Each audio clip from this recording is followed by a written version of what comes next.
Hello guys, welcome back to CloudRaga. So in previous video we talked about what is function interface and how to use it, and it has a method there which takes one input and performs some operation on it and then generates output. So that method was apply. So we were passing some input and based on that we were expecting some result on it. Now we have to talk about this consumer interface. So that's one of the base function interface present in Java 8, and let's check its in official document. So when we open this consumer, so it says represents an operation that accepts a single input argument and returns no result. So we will not get any result here. And like most of the function interface returns something. Either we could talk about predicate, before that it was function, and later we'll talk about supplier as well. So all three interfaces return something, but consumer does not. It just takes input, process something, and that's it. We won't get anything as a return. And the method name is accept here. And if you check its documentation here, so its return type is void. So it takes one input, that is t type, just type, and that's it. Performs this operation on the given argument. So you're passing something, it performs some operation on it, and that's done. So before that, I'm going from this page.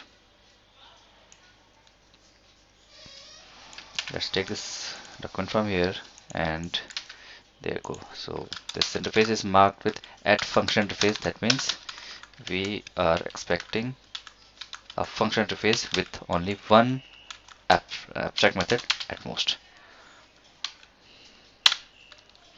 Okay, and the method it has, it's accept.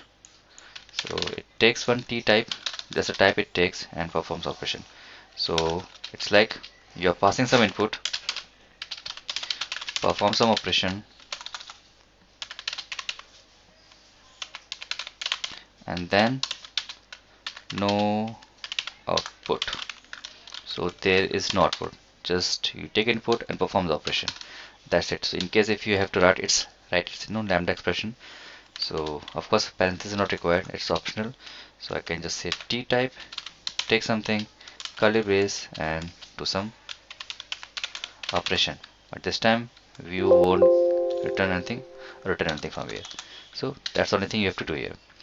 So that's the overview of consumer interface. In next video we'll talk about how to use it in certain scenarios and what kind of use case for this. So stay tuned guys, let's meet in next video. Bye.